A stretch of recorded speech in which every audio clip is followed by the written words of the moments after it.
Maverick? You know what happens to you if you go through with this. I know what happens to everyone else if I don't.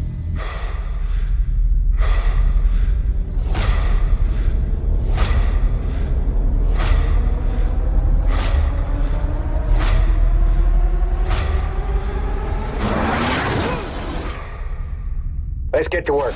All right. Welcome to Silver Phoenix Happy Hour. I am Ken. Please, how are you today? I'm fantastic. I'm about to crack open a mermaid, a Coney Island mermaid. There we go. Cheers. Cheers, everybody. Salud. Maverick, did you get to see it yet? I did not. Unfortunately, I did not get a chance with the holiday weekend. Okay. I did see it, and no spoilers, everyone. So this way, I don't want to ruin anybody's movie, but I will say, loved it. 100% loved it. All right, so you liked Maverick, although with the holiday, I did go back and watch the original Top Gun, knowing that I'm going to be seeing the new one soon. So if you had to, how would you compare the sequel to the original? So, I mean, number one, just from being in the theater and you know, I'm very aware of what's going on around me. I'm totally immersed into the movie. And I will say it was 2.5 hours and there wasn't one moment that I nodded off or got bored. It was a thrill ride the entire time. I loved it. What was cool, I think the nostalgia, obviously, I think just from the trailer and some of the other stuff, we do know that they're bringing back some old characters. Who are they not bringing back? There is one character, though, that I'm curious if you do know. This isn't really a spoiler in any way, because I think her name's even listed on IMDb and everywhere else. But do you remember from the original Penny? Do you know who that is? I don't think I remember, actually. Yes. Oh, wait, hold on. Penny. Wasn't that did Maverick date her beforehand? Yes. So she's mentioned in the original. Meg Ryan brings her up or during the scene where they're playing piano at the bar. Right. Yeah. So Penny is brought back in this one. So you actually meet Penny, but if you know, some people were a little bit confused that I went with because they were like, "Who's Penny?" They just threw this girl in. So for me, I knew who it was, so it you know, it didn't affect me. But I will say I did miss the chemistry between Kelly McGillis and, you know, Charlie and Mav. Like there was just a chemistry that for me was missing with Jennifer Connelly playing Penny. I love Jennifer Connelly. I mean, everything she does is fantastic. But you're right. There are some films where it seems like who she's paired with, there seems like the chemistry lacks sometimes. Yeah. You know, I mean, I'll be curious once you see it. We'll talk about it later just because I'm curious if you see the same thing that I saw. And I like her as an actress. I just I think seeing Top Gun and seeing him with Charlie, you know, Kelly McGillis character, and then seeing this, to me, it wasn't, you know, he's supposed to be older. He's supposed to be more mature, I suppose, a little bit. Yet he still has the antics and stuff. Another segment I really liked in it, the part of it, obviously Val Kilmer.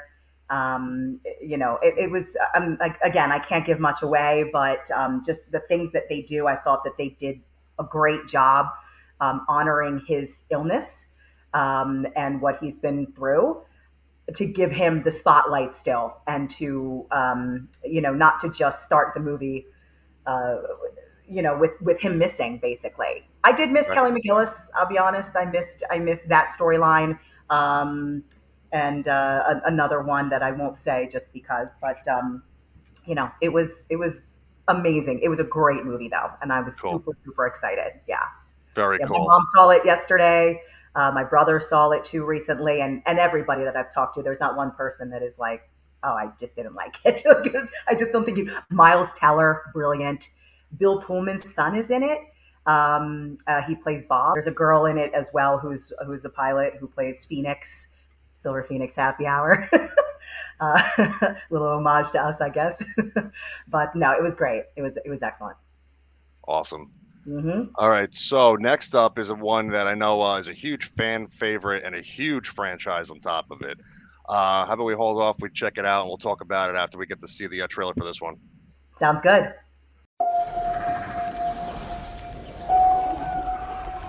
You still get nightmares? All the time. No one said saving the planet was going to be easy. But you can't stay in the past. What matters, What is that? is what we do now. So, Jurassic World Dominion coming out June 10th. Kind of excited for it only because of the reveal that we're getting key characters from the original movies back. You know, Sam Neill and Jeff Goldblum and Laura Dern. Be cool to see everybody kind of back together if this is the last romp in this for this series anyway, or Yeah. for this trilogy. I'll be honest though, I'm skeptical because I wasn't that big of a fan of the previous movie. I agree with you. I did think the last one felt short for me, but I'm excited about this one. And again, I think it's that same thing we had with Top Gun Maverick, that nostalgia, that bringing back those old characters. I feel like if you are seeing this movie Dominion before ever seeing any of it, and I don't know what rock you'd be living under if you haven't seen all the Jurassic Worlds, or Jurassic Parks. But if you haven't, you have to. Like, it's just, it won't connect for you at all unless you do. So, but I think Sam Neill and then also Jeff Goldblum's back. So, Right. I mean, that to me it's exciting, and I can't wait to see it. It's a blockbuster. You have to. Yeah, I mean it's going to be the ultimate popcorn movie this summer, I think. And speaking of popcorn family fare, we actually have Nicole in the kitchen with us for this week, and I'm curious to see what she has for us themed for these Hollywood blockbuster films this summer. Let's go. Here's Nicole in the kitchen. What's up, Ken and Blaze? Happy summer, happy blockbuster movie season. And if you're like me, movie night just doesn't add up unless popcorn is part of the equation. But your popcorn doesn't have to be basic. Let's whip up some s'moresy popcorn. S'moresy, not total s'mores, because we're gonna do a little twist. So I've got my popcorn. You can air pop. I prefer my popcorn with some oil. So I made this on the stovetop. Yeah, there's going to be a lot on my floor when we're done here. And what do we need for that s'mores effect? We need some golden grams. I like the retro recipe best. It's got that real honey flavor to it. You're going to want that. Of course, marshmallows. You could use minis. Because I'm a lunatic, I like to take big marshmallows and cut them up into fours. That gives me more of that melty square footage, or I guess square inchage in the case of these marshmallows.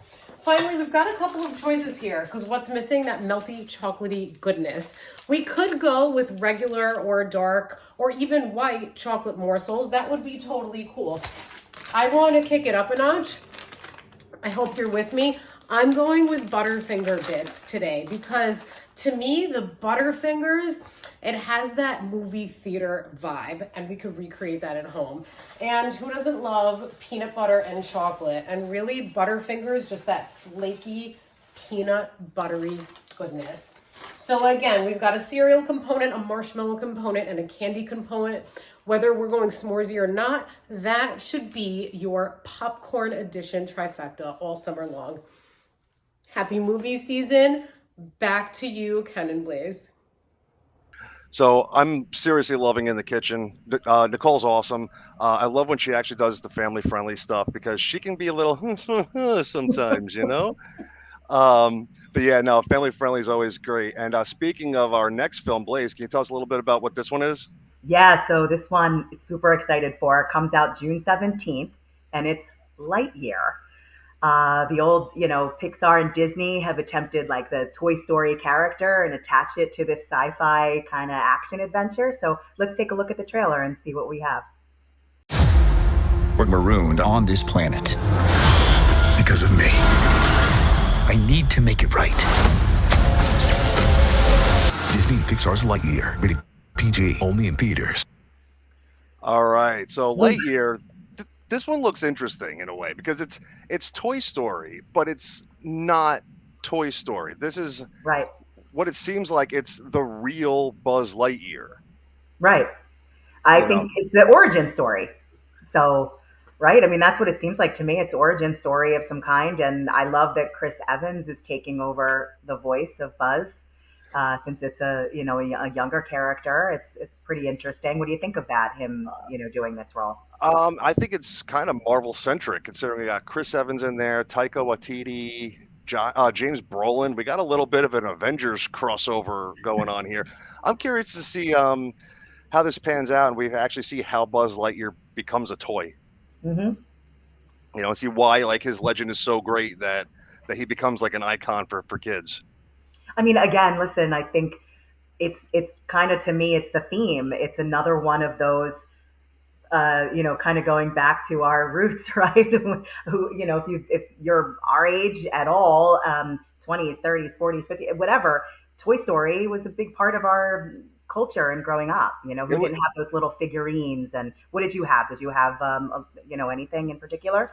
Like from Toy Story? Yeah.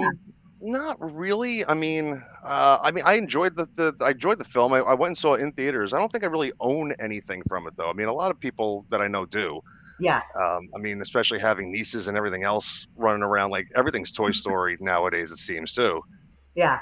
But that nostalgia part of things, I think, is what I'm really sensing for this summer. Speaking of nostalgia, the next movie, which comes out June 24th, is Elvis. There's been a lot of talk about the new Elvis. Wise men say. Some people saying a lot of things. He's dividing this nation. Of course, you got to listen to the people that you love. But in the end, you got to listen to yourself. That is just iconic right there. Like, wow. I mean, a lot of biopics come out during the summer. One of the big ones that I remember was Walk the Line, the Johnny Cash one. Mm-hmm. This is a little bit more iconic, I think, in a lot of other people's eyes. I think there's going to be a lot of people scrutinizing over this one because, we all kind of have our own kind of relationship to Elvis in one capacity or another. I think featuring Baz Luhrmann as the director, having him as directing this, and he's so known for his exaggerated sense of film style and things his way. So I'm so curious what this is going to look like. I'm sure visually it's going to be beautiful. Obviously, Elvis's songs are legendary. I think the actor, Austin Butler, I don't know, what else has he been in that I'm not completely sure of, to be honest. But I mean, he looks like he's encapsulating the character. Yeah, 100%. And I think obviously you have Tom Hanks, so he embodies whatever role he plays. So I'm excited, to see that as a whole too. It's, I'm curious for the outfits that they're going to have. Obviously, we know what Elvis's outfits are, but it's, it's kind of, the whole story is super irresistible and one that is, we have to see it. It's classic and timeless. I know that there's another one coming out on June 24th. Right. You want to talk Black Phone.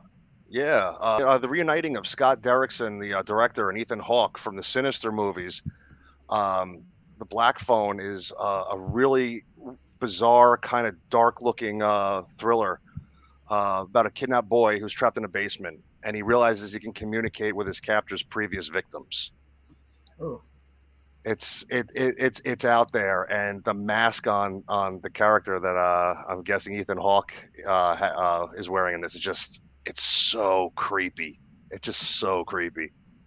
So I mean, you have to have a good horror movie though, or like those horror thrillers in the summer. It just wouldn't be the same without a couple of them. Which we do have another one coming up later on that we'll talk about that's coming out. But yeah. Well, I mean, the other thing too is like it's kind of awkward in a way when you think about it, because we're going to go talking from going into a horror movie, and then kind of going into another family movie. But you want to give me a little shout out on this one, if you can? Yeah. This is coming out July 1st. It's Minions: The Rise of Gru. So let's take a look at the trailer. Minions, assemble! This mission will take everything we've got. Blah blah blah. PG. Minions is fun. I don't care what anybody says. I've seen a majority of them. They're cute. They make me laugh. Carell's amazing in them with that weird voice he does.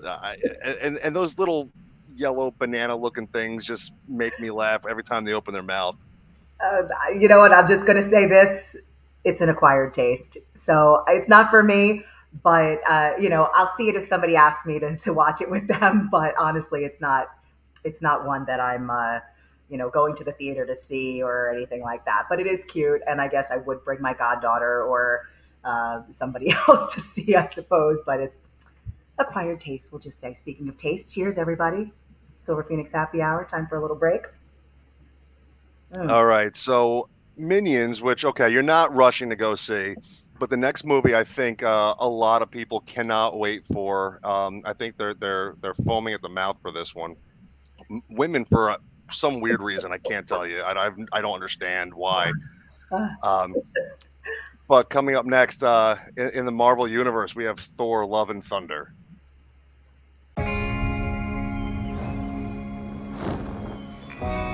These hands were once used for battle. Now they're but humble tools for peace. I need to figure out exactly who I am. All right. I mean, come on. It just looks hysterically amazing. I have tears in my eyes. That's actually the first or second time, maybe second time I've seen the trailer. And it makes me laugh the entire time. He's just so funny. Obviously, he's so easy on the eyes, and it's superhero appearance. Very easy to cast him as Thor, but he's just so funny too. I just love his comic timing. Kills me. Just him trying to match a gazing look at Star-Lord is just hysterical. Yeah, I'm really excited for this one. So, what do you know about this one, Ken? Because I know you're pretty up on everything. We have something cool. We have Christian Bale playing Gore, the God Killer. He was a newer character in the Marvel universe over like the last few years. So it's interesting that Marvel's taking a lot of newer characters instead of a lot more of the iconic guys and using them for the new movies now. Right. But the character is very interesting, and I think people are gonna like him. It's almost kind of like I wouldn't say he's Thanos caliber, but he's a character that if they do his story well, you'll actually appreciate him. Jane is Thor in this movie. I mean, we're taking a cool twist, and I don't know if you've seen that there's actually a newer trailer out. Russell Crowe is playing is playing Zeus in this. Oh no, I didn't see that. So yeah, in the shot in the trailer where you see the arm come up with the lightning bolt, it's Zeus, and we actually get to find out that it's Russell Crowe playing him, and it looks funny. And the other rumor I heard is that Matt Damon is coming back in a cameo. All right. I love when those guys do little cameos because they're such big fans of the movie. Like it's cool to see too that big actors just do a quick little cameo. It's nice. So after Thor, July 22nd, we actually have the new Jordan Peele movie. Mm-hmm. Now, Jordan Peele, he's on a pretty good roll right about now. He's terrifying. He's terrifying. Us, Get Out, both scary. I would definitely not watch them alone. I think they said Nope stood for Not of Planet Earth. That makes, I guess, a little bit of sense. But what do you think about it? What's your take?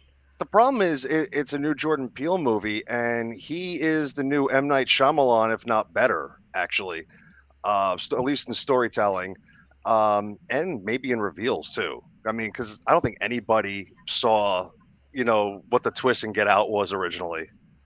So it makes sense that this is completely secretly under wraps, and we don't know a lot about it yet. So I'm curious. So far he really hasn't let me down. So I'm looking forward to it. Yeah, me too. Speaking of looking forward to, we're looking forward to summer, and summer outside, we're getting tan, we're at the ocean, you know what that means. I know. I think it's time for Beachcombing with Blaze. It sure is. All right, let's roll the clip. Summertime and the living is easy. We're talking summer safety today. You've probably heard a bunch of times to protect your skin from the harmful rays of the sun by wearing sunblock. Stay hydrated, pay attention to posted signs, and only swim where there are lifeguards. But what about safety from and for the marine life who call the ocean home? It's pretty typical to feel the pinch of a crab or stub your toe on a clamshell, but there are a couple marine animals you should look out for washed up on the beach or while you're in the ocean. The first one is a stingray. Stingrays are more startled by you and not particularly aggressive in general, but accidents can happen, and if you get stung by their barbed tail, you could be in a lot of pain, or even worse. To give advance warning, shuffle your feet through the sand. We call this the stingray shuffle. If you are stung by a stingray, soak in some hot water for about an hour or so and see the doctor. Those things are no joke. Another animal to look out for are jellyfish. They have no bones, no blood, no brain, and no heart. But man, what they lack in organs, they more than make up for in their tentacles, which can grow upwards of 120 feet. That's longer than a blue whale. Those tentacles sting about 150 million people every year. Oh, and ever see one of these? This is the Portuguese man-o'-war. You may think it's a jellyfish, but they're actually siphonophores. Jellies are a single organism and propel themselves around, while siphonophores are colonial and rely on the wind to move. Kind of looks like a sail there, right? Their tentacles can grow to about 50 feet long. Well, take a look at these pictures after a tentacle brushed against this guy's back and side in Jamaica.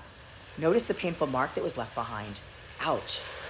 If you're ever stung by one of these, or a jelly, get out of the water, remove any stingers with a tweezer, and rinse with vinegar. A doctor's visit may also be in order. Avoid touching them at all costs. Even dead ones can still sting you. Explore, learn, and love the adventure.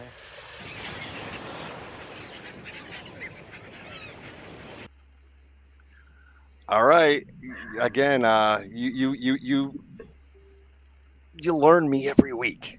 Is that the right word? You learn me. You teach me. I always get those confused. Learned. You learned me. You taught me. I got a learning today. That's all I know. Educated. Edumacated. Yes. Yes. No, but I mean, you bring up a lot of the animals. We brought up what starfish, right? And Starfish was previous. Yep. We've talked about in previous episodes. We've done starfish. We've talked about tides. We've talked about turtles. Yeah. So it's been really cool. But for this one, I had to talk about kind of safety in the water, what things to look out for, and showing those pictures of the gentleman who got stung by a Portuguese man of war. Which is not a jellyfish, by the way. I hope you took that from the episode, but yeah, it's really cool. And I think that's the perfect segue into our next movie, which comes out July 29th, and it's DC League of Super Pets. The cast on this is ridiculous too. We've got Dwayne "The Rock" Johnson, Kevin Hart, Kate McKinnon, John Krasinski, Keanu Reeves, and even my all-time favorite, Kevin Conroy, who voiced Batman in the original '90s animated series, is providing his voice for this movie too.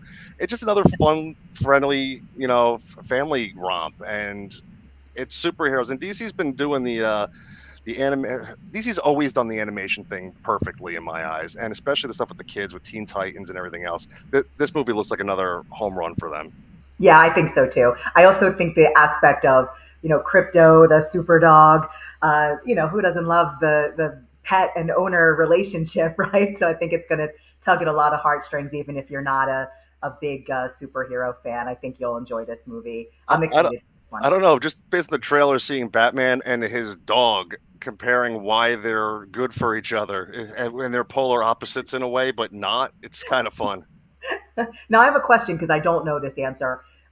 Crypto, is that in the comics? Is there a Crypto dog? I don't know. Crypto goes back a long time ago. Yeah. Okay. Back during the golden age of Superman, back in the 40s or 50s.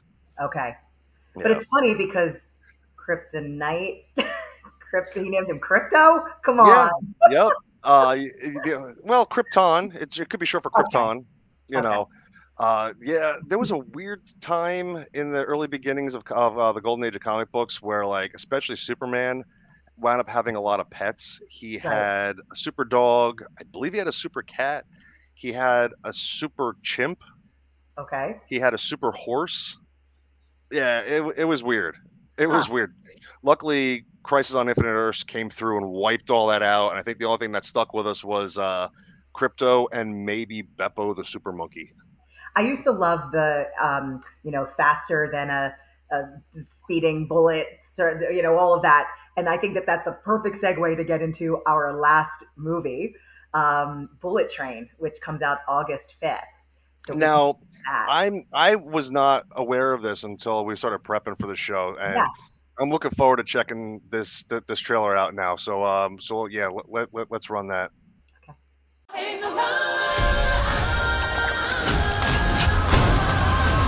You know what? Do you have anything sparkling? That's the one. Thank you. Domo arigato. You sure you don't want to talk this out? No, particularly, no. Okay.